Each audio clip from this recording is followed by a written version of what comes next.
Aujourd'hui, on va parler d'un sujet que je trouve fascinant et qui, je pense, est très important pour une femme. J'ai nommé le jeûne intermittent, mais plus spécifiquement, comment il doit être adapté aux femmes et pas seulement comme on le connaît. Parce que savais-tu que les femmes ne peuvent pas jeûner de la même manière que les hommes? Et oui, nos hormones, nos besoins énergétiques et même notre composition corporelle font toute la différence. Et c'est exactement ce que je vais t'expliquer aujourd'hui. Dans cette vidéo, je vais t'expliquer comment intégrer le jeûne intermittent en respectant ton cycle menstruel, pourquoi c'est si important pour notre équilibre hormonal, et je te donnerai des astuces pour maximiser les bénéfices tout en évitant les pièges. Bienvenue si tu tombes sur cette vidéo et que tu ne me connais pas encore, je suis Océane. J'aide les femmes à prendre soin de leur santé quotidiennement, de manière naturelle et à se reprendre en main pour vivre une vie épanouie et alignée. Si c'est quelque chose qui t'intéresse, n'oublie pas de t'abonner à ma chaîne YouTube et de me suivre sur Instagram @about.oc. Dans cette première partie, on va parler de pourquoi les femmes sont différentes des hommes et pourquoi on ne peut pas jeûner de la même manière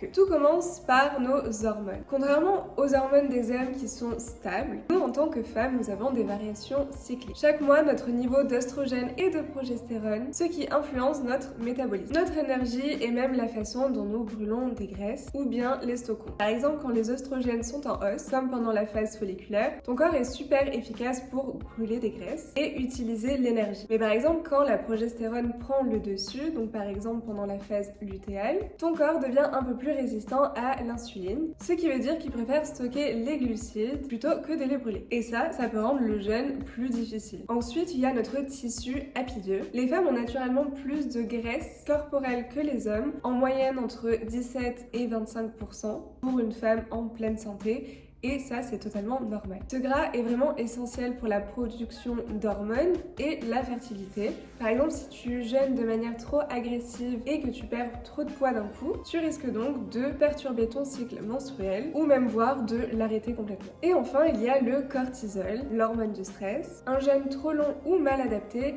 peut justement augmenter cette hormone. Et chez nous, cela peut directement impacter nos hormones reproductives, ce qui peut entraîner fatigue, irritabilité ou même des problèmes de sommeil. Du coup, c'est un rappel aussi pour toi d'aimer ton gras. Parce qu'avoir du gras, c'est être en bonne santé pour une femme, bien sûr jusqu'à une certaine limite. Donc c'est vraiment ton rappel pour te dire de chérir ton gras, de l'apprécier et de dire qu'il ne veut que ton bien pour ta santé. Maintenant qu'on vient de comprendre pourquoi le jeûne intermittent doit être différent pour les femmes que pour les hommes, voyons maintenant comment l'adapter à ton cycle menstruel. Pour rappel, ton cycle se compose en 4 phases: menstruelle, folliculaire, ovulatoire et lutéale. Et bien sûr, chaque phase a ses besoins spécifiques. J'en ai fait justement une vidéo complète à ce sujet, donc je te laisse aller sur ma chaîne et aller la regarder si c'est quelque chose qui t'intéresse. Pendant la phase menstruelle, du coup, qui est la première phase et qui dure du jour 1 plus ou moins au jour 7, ça dépend totalement des personnes. Ici, je vais prendre une moyenne. Ici, on ne veut pas faire de jeûne et on focus plutôt sur des nutriments essentiels. Pendant tes règles, ton corps travaille dur. C'est la raison pour laquelle on est souvent très fatigué. Il élimine la muqueuse utérine, ce qui te fait perdre du sang et donc du fer et aussi d'autres minéraux essentiels à ton corps. Résultat, tu te sens fatigué et c'est normal. Donc, ce que je recommande ici, c'est de ne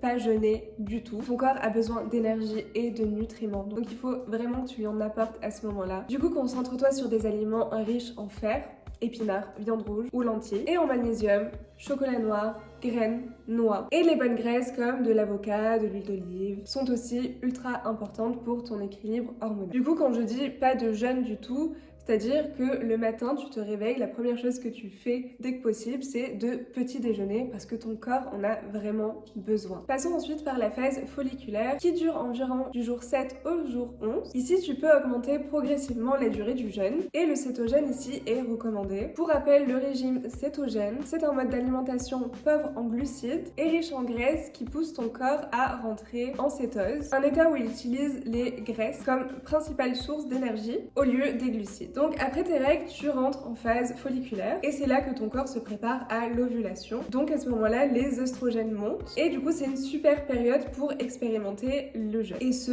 un peu plus long, car ton corps est donc plus sensible à l'insuline et brûle mieux les graisses. Donc ici, tu peux commencer par des jeûnes de 14 à 16 heures. Donc par exemple, quand tu te réveilles le matin, tu peux attendre plusieurs heures avant de prendre ton petit déjeuner. Et bien sûr, pendant cette période de jeûne, la seule chose que tu peux boire, c'est seulement de l'eau ou du thé ou du café noir, sans lait, sans sucre. Sinon, si tu mets du lait dans ton thé ou ton café, tu casses le jeûne. Donc par exemple, si tu termines de manger à 21h, si tu veux faire un jeûne de 14h, tu peux attendre jusqu'à 11h pour manger ta première collation, ton petit déjeuner, ou même prendre un déjeuner tôt. Et si tu te sens bien et c'est quelque chose que tu veux faire, tu peux même aller en cette période à faire un jeûne de 24 à 48 heures. Et du coup, c'est aussi le moment idéal pour rentrer en régime cétogène, car à ce moment-là, ton corps va utiliser plutôt les graisses comme carburant. Ensuite, passons à la phase ovulatoire. Ici, il est bien de limiter les jeûnes à 13 à 15 heures en ajoutant des glucides. L'ovulation est un moment clé dans ton cycle menstruel. Ton corps libère un ovule et bien sûr a besoin d'un peu plus d'énergie pour soutenir ce processus.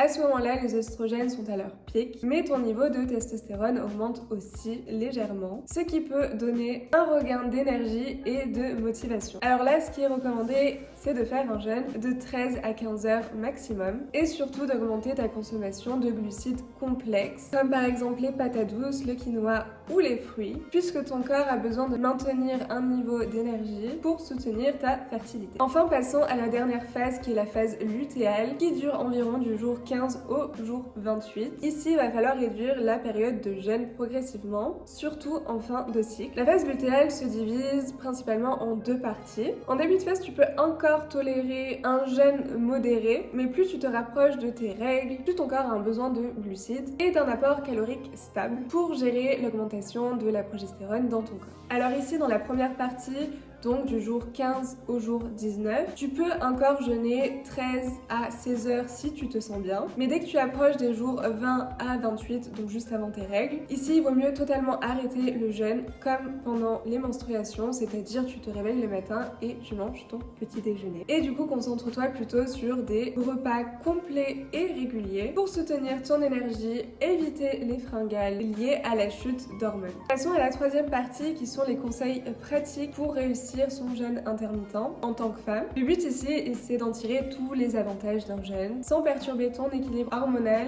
et ton bien-être. Donc voici mes recommandations. Tout d'abord, écoute ton corps. Si tu ressens des symptômes pendant ton jeûne comme la fatigue intense, des insomnies, de l'irritabilité, une faim excessive ou des cycles menstruels irréguliers, dans ce cas-là, c'est que ton corps te demande de ralentir. Alors dans ce cas-là, fais en sorte de diminuer tes jeûnes ou de totalement les stopper parce que ton corps doit toujours passer en priorité. Deuxième conseil, hydrate-toi correctement. Pendant un jeûne, il est vraiment essentiel de rester hydraté tout le long parce que ton corps continue à fonctionner normalement même sans apport alimentaire. L'eau aide forcément à éviter la déshydratation et soutient les organes. Petite astuce, tu peux ajouter une pincée de sel ou des électrolytes dans ton eau pour maintenir un bon équilibre électrolytique, surtout si tu fais un jeûne prolongé. Troisième conseil, prends soin de ton sommeil. Le sommeil, c'est vraiment le pilier essentiel pour ton bien-être et d'autant plus si tu pratiques le jeûne intermittent. Si tu ne dors pas assez ou mal, ton corps produit plus de cortisol, l'hormone du stress, ce qui peut forcément annuler les bienfaits du jeûne. Essaie donc de respecter des horaires de coucher et de réveil réguliers. Évite les écrans au moins 1 heure avant de se coucher et mets en place des routines de sommeil. Quatrième conseil, fais attention aux signaux de ton corps et de satiété. Pendant les fenêtres de repas, il est important de bien manger, mais pas non plus trop et de se goinfrer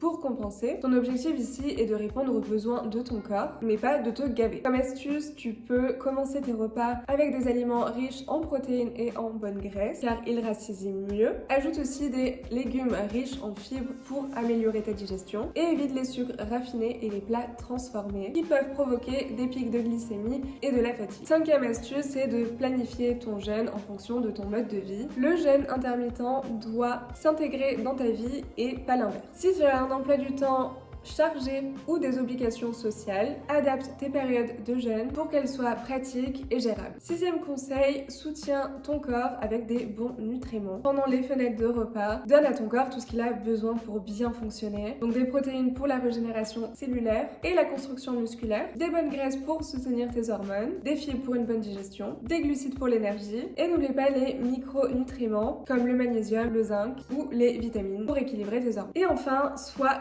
flexible. et patiente. Chaque femme est différente et ce qui peut fonctionner pour une personne ne peut pas forcément fonctionner pour une autre ou prend un peu plus de temps. Teste, ajuste et donne-toi le temps de trouver ce qui te convient le mieux. Et peut-être que le jeûne intermittent ne va pas du tout te convenir et c'est aussi totalement ok. Dans cette vidéo, je n'incite absolument pas à faire un jeûne intermittent, mais je te donne des conseils si c'est quelque chose que tu veux faire toi en tant que femme. N'oublie pas que ton cycle, ton niveau d'activité physique, ton niveau de stress peuvent influencer ta capacité à jeûner. Et la clé, comme toujours, c'est d'être à l'écoute de soi-même. Le jeûne intermittent peut être génial, mais seulement s'il est bien fait et bien adapté à ton corps. Avec ces conseils, tu es prête à bénéficier des nombreux avantages du jeûne, tout en respectant ton corps et ton équilibre hormonal. Voilà, tu sais maintenant comment adapter ton jeûne intermittent à ton cycle menstruel. Rappelle-toi que le plus important ici, c'est d'écouter ton corps. On arrive à la fin de cette vidéo. Si tu l'as aimée, n'oublie pas de la liker et de t'abonner à ma chaîne YouTube si ce n'est pas encore fait. Je te dis à la semaine prochaine dans une nouvelle vidéo